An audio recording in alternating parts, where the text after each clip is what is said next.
Hi friends, स्वागत है आपका मेरे चैनल देव दीक्षित सॉन्ग्स पर।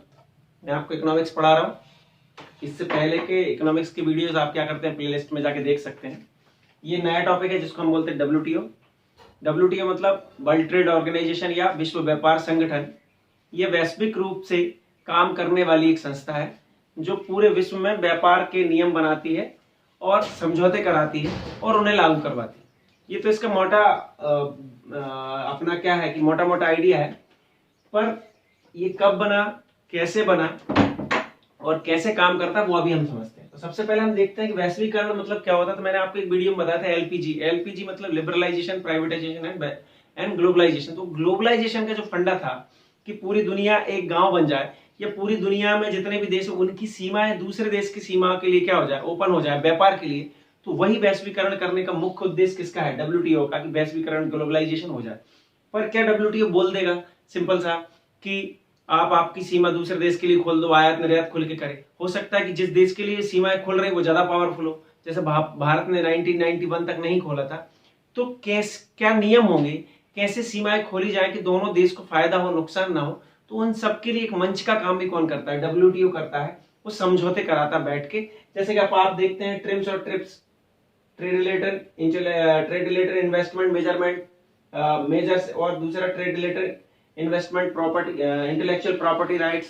तो ये सब उन्होंने क्या करे, समझौते करे, जो हम पढ़ेंगे। तो अब एक्चुअली डब्ल्यूटीओ करता क्या है क्या वो देखते हैं। ये डब्ल्यूटीओ जो है वो मुक्त व्यापार के लिए क्या करता है, काम करता है। Free trade. फ्री ट्रेड मतलब सब लोग मिलकर खुल के व्यापार कर सके पूरी दुनिया में, ये इसका मुख्य उद्देश्य है। स्थापना कब हुई, 1 जनवरी 1995। तो क्या 101 जनवरी 1995 से पहले कोई इस टाइप का संगठन नहीं था? तो था। उरुग्वे दौर जो बोलते हैं कि जो गेट था 1947 में, जो गेट बना था, general agreement on trade and tariff, उसकी 8वीं बैठक चल रही थी जिसको हम उरुग्वे दौर बोलते हैं। और उसी उरुग्वे दौर में क्या हुआ था, मराकस के समझौते के तहत 1994 में जो मराकस समझौता हुआ था उसके तहत 1 जनवरी 1995 में डब्ल्यूटीओ का क्या हुआ, पुनर्निर्माण हुआ। गेट का क्या किया, गेट को ही नए नाम से कुछ नई चीजें जोड़कर क्या कर दिया, डब्ल्यूटीओ बना दिया। कब, 1 जनवरी 1995। अब हम ये देखते हैं कि 1 जनवरी 1995 से पहले इसका क्या इतिहास था, गेट क्या करता था। तो जब हमने गौर किया कि जब क्या हुआ था, ब्रिटेन वुड्स समझौता हुआ था जिसमें आईएमएफ और वर्ल्ड बैंक बनी थी, आईएमएफ और आईबीआरडी, जो इससे पहले वाले वीडियो में मैं आपको पढ़ा चुका हूं। इन दोनों के साथ एक तीसरी संस्था को बनाए जाने के लिए भी प्रस्ताव पारित किए जा रहे थे। और वो तीसरी संस्था कौन थी, वो तीसरी संस्था जिसको अभी वर्तमान में हम डब्ल्यूटीओ बोलते हैं, इसी टाइप की वर्ल्ड ट्रेड ऑर्गेनाइजेशन जैसी एक संस्था बनाने के लिए प्रस्ताव पारित हो रहे थे। परंतु अमेरिका जैसे देशों के विरोध के चलते, अमेरिका की सीनेट के विरोध के चलते, वहां की जो संसद है उसके विरोध के चलते ये अमली जामा नहीं पहन पाया। अमली जामा नहीं पहन पाया। फिर भी क्या हुआ कि 1947 में 23 देशों ने मिलकर क्या किया, एक एग्रीमेंट आपस में कर लिया कि हम क्या करेंगे, सामान्य क्या है, प्रशुल्क मतलब जो आने वाले उनका सामान और जाने वाला सामान, आयात निर्यात पर लगने वाला टैक्स, और व्यापार में होने वाले समझौते के ऊपर उन्होंने क्या कर लिया, एक समझौता कर लिया। कितने देशों ने, 1947 में 23 देशों ने, जिसको बोला गया general agreement on tariff and trade, या प्रशुल्क एवं व्यापार पर सामान्य समझौता। इन लोगों ने समझौता कर लिया और यहां से गेट की स्थापना हुई कब, 1947 में। इस गेट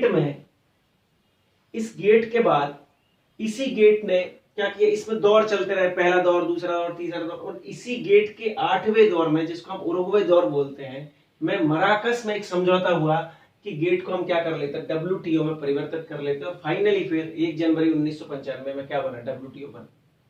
तो डब्ल्यूटीओ का हेडक्वार्टर कहां है, तो इसका हेडक्वार्टर जिनेवा में। हेडक्वार्टर कहां है, जिनेवा। बहुत सारी इंटरनेशनल संस्थाओं का हेडक्वार्टर कहां है, जिनेवा में। और इसका एक महानिदेशक होता है, जैसे कि अपनी आरबीआई का गवर्नर होता है, आईएमएफ का मैनेजिंग डायरेक्टर होता है। तो उसका भी क्या होता है, इसका भी एक होता है महानिदेशक, जो आपका क्या है, हमेशा एक तरह होमवर्क के लिए वर्तमान में महानिदेशक कौन है। अब हम देखते हैं कि वर्ल्ड ट्रेड ऑर्गेनाइजेशन या विश्व व्यापार संगठन के उद्देश्य क्या है।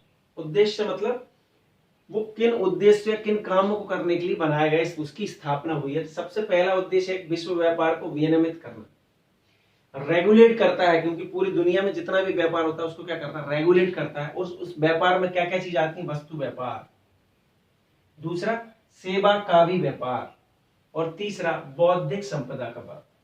बौद्धिक संपदा मतलब इंटेलेक्चुअल प्रॉपर्टीज, किसी के दिमाग से कोई चीज उपज जाए, किसी ने कोई बहुत अच्छा नोवेल लिख दिया, किसी ने कोई बहुत अच्छी मशीन बना दी, किसी ने कोई आविष्कार कर दिया, तो वो उसके दिमाग की प्रॉपर्टी है, उसकी बौद्धिक संपदा का हिस्सा है। तो इसका व्यापार भी रेगुलेट कौन करता है, हमारा WTO। ये क्या होते हैं, इससे रिलेटेड जो समझौता ट्रिप्स है वो क्या है, और ये कितने प्रकार के थे। बौद्धिक संपदा 7 प्रकार के होते हैं, जो मैं अभी आपको अगले वाले वीडियो में बताऊंगा, जिसमें आप देखोगे इसमें ट्रेडमार्क होते हैं, कॉपीराइट्स होते हैं। ट्रेडमार्क से मतलब आप देखो मुफ्ती की शर्ट पे मुफ्ती लिखा रहता है, तो मुफ्ती के अलावा और कोई उसको यूज नहीं कर सकता। रिवॉक के ऊपर रिवॉक, उस मार्क को हम क्या बोलते हैं, ट्रेडमार्क। कॉपीराइट, कॉपीराइट मतलब कोई किताब छाप दी तो दूसरा लोग उस किताब को वैसी वैसी नहीं छाप सकता है, तो उसको कॉपीराइट बोलते हैं। रॉयल्टी मिलती है, रॉयल्टी मिलता है मतलब उस चीज के बिकने पे जो कुछ पैसा मिलता है उसका कुछ परसेंटेज किसी व्यक्ति विशेष को मिलता है जिसने उसका आविष्कार किया। तो ये ट्रिप्स हैं, 7 प्रकार के होते हैं, वो मैं आपको समझाऊंगा। तो ये तीनों चीज को विनियमित करता है, कौन कौन सो को, वस्तु, सेवा और बौद्धिक बौद्धिक संपदा। इनको वो क्या करता है, विनियमित करता है, और उससे संबंधित जितने भी समस्याएं आने वाली इन तीनों के व्यापार में, उनको क्या करता है, रिजॉल्व करता है, खत्म करने का प्रयास करता है। जैसे व्यापारिक बाधाएं आ रही, अगर व्यापार होने में बाधाएं आ रही, सीमा शुल्क ये एक बाधा है। बाधा का मतलब सीमा शुल्क कैसे, यदि एक देश ये बोल दे कि मैं फला देश के सामान पर टैक्स लगाऊंगा, सीमा में घुसेगा तो टैक्स लगाऊंगा, शुल्क लगाऊंगा, तो ज्यादा लगाने लगे, मतलब उस सामान को विशेष को क्या नहीं करने देगा, अपने देश में नहीं आने देगा।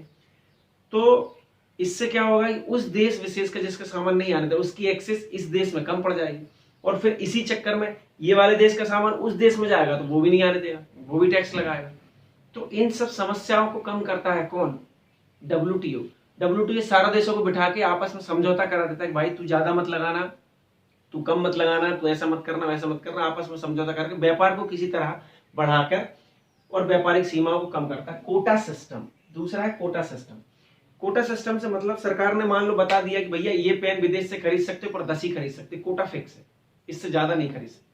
तो इस टाइप के कोटे सिस्टम जिन जिन सरकारों ने लगा रखा, तो भारत सरकार भी थी इनमें 1991 तक। तो कोटा सिस्टम को क्या करेगी, इंटरनेशनल या अपनी WTO क्या करेगी, इंटरनेशनल मार्केट में इस कोटा सिस्टम को कम करने का प्रयास करेगी, ताकि सभी लोग अपनी वस्तुओं को खुले रूप से बेच सके।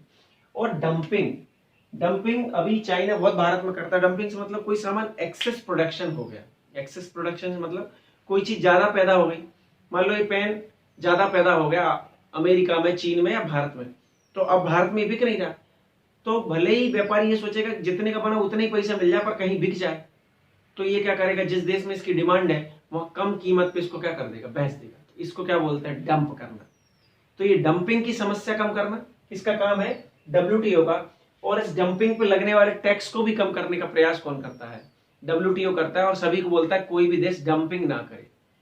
डंपर सुना है ना, कचरा फेंकाता है, वही डंपिंग वाला काम। दूसरा, अनुचित परंपराएं ना, कोई देश अनुचित परंपरा ना चला रहा हो उनको भी कम करने का प्रयास कौन करता है, WTO। कैसे, जैसे निर्यात सब्सिडी दे रहा, निर्यात सब्सिडी में एग्जांपल दिया ताकि आपको काम पड़े। इस पेन पे भारत सरकार बोल रही है इस पेन को जो भी बाहर में बेच के आएगा उसको 2 रुपये हम भी देंगे। 10 रुपए का पेन है मान लो, और व्यापारी जब विदेश में बेचना चाहता तो उसको कोई फायदा नहीं हो रहा, तो सरकार ने बोला जो इस पेन को विदेश में बेचेगा हम उसको 2 रुपये देंगे। तो यानी कहीं ना कहीं सरकार ने सब्सिडी दे दी, तो उतने को उतने में बिकेगा, तब भी उस व्यापारी को 2 रुपए इस पेन पे क्या हो जाएगा, फायदा हो जाएगा। तो इस टाइप के काम करने से क्या होगा, उस देश का निर्यात दूसरे देशों में बढ़ जाएगा। तो ये गलत तरीका अपनाया जा रहा है। तो इस टाइप के निर्यात सब्सिडी वाले जो कंसेप्ट है उसको भी कम करने का, अनुचित परंपराओं को भी कम करने का प्रयास कौन करता है, WTO करता है, यानी विश्व व्यापार को विनियमित करता है। किस तरह से, ये 3 तरह के व्यापारों को, इस तरह की आने वाली बाधाओं को कम करता है। दूसरा काम क्या करता है, विश्व व्यापार में वृद्धि करता है। विश्व व्यापार में वृद्धि करता है, और वृद्धि करने के सारे तरीके ये है कि किसी तरह विश्व व्यापार आपस में देशों के बीच में बढ़ जाए। और ये सबसे इंपॉर्टेंट बात ये कि ये UNO की संस्था नहीं है। IMF और वर्ल्ड बैंक जो दोनों थी वो UNO की सहयोगी संस्थाएं थी, पर वर्ल्ड ट्रेड ऑर्गेनाइजेशन UNO की सहयोगी संस्था नहीं है। ये अपने आप में एक स्वायत्तशासी संस्था। ये UPSC में एक बार पूछा गया है। कार्य या फंक्शन, अब जो उद्देश्य होंगे वही फंक्शन होंगे। व्यापार सुविधाएं करवाए, व्यापार सुविधा देगा। हो सकता है कोई देश किसी दूसरे देश को अपने यहाँ सामान बेचने की क्या कर रहा हो, आने नहीं दे रहा हो, तो ये उसको सुविधा उपलब्ध कराएगा उस पर्टिकुलर देश से बात करके कि आप सामान बेचने दो, कोई दिक्कत ये लोग नहीं करेंगे। व्यापार व शुल्क मंच, विश्व व्यापार संगठन क्या करता है, हर 2 साल में एक बार बैठक करता है और हर 2 साल के बाद जो बैठक होती है उसमें सभी देशों को, जो सदस्य देश होते हैं उनको बिठाता है और बिठा के आपस में बात करते हैं। जब आपस में बात होती है तो हिंदुस्तान पाकिस्तान के बारे में बताता है कि ये लोग हमको वहां पर सामान नहीं बेचने दे रहे, हमारे सामान पर ज्यादा शुल्क लगाते हैं या हमारी एंट्री बंद कर रखी है। जब दोनों ही देश अगर WTO के सदस्य हैं तो फिर क्या करता है, WTO दोनों देशों को आपस में बात कराता है, भाई ज्यादा शुल्क क्यों लगा रहा है, तो वो कारण बताएगा, ये कुछ सॉल्यूशन निकालने का प्रयास करेगा। क्यों एंट्री नहीं दे रहा है, तो वो कारण बताएगा, सॉल्यूशन निकालने का प्रयास करेगा। इस टाइप के काम के लिए, व्यापार को बढ़ाने के लिए और शुल्क निर्धारित करने के लिए क्या करते हैं, मंच का काम करता है। कौन, WTO। और फिर इनमें करवाता समझौते कि चलो भैया समझौता कर लो कि तू 10 रुपए लगा रहा था तो तू क्या कर 5 रुपए लगा ले, और तू 10 ट्राली बेच के आ रहा था सामान तो 4 ट्राली बेच के आ जा, इस टाइप से। तो ये समझौते करा देता है। और यही समझौते में से एक महत्वपूर्ण समझौता क्या है, ट्रेम्स, और एक महत्वपूर्ण समझौता है ट्रिप्स, और एक कृषि पर भी एक समझौता हुआ है जिसको बोलते हैं एग्रीमेंट ऑन एग्रीकल्चर। तो एक समझौता है ये। और फिर ये किस किस तरह की सब्सिडी देता है, ये भी सब क्या है, किस किस तरह की समझौते मतलब सब्सिडी दे सकता है, ये भी समझौते का हिस्सा है। तो ये समझौता कराता है। ये सारे समझौते हम अभी पढ़ लेंगे।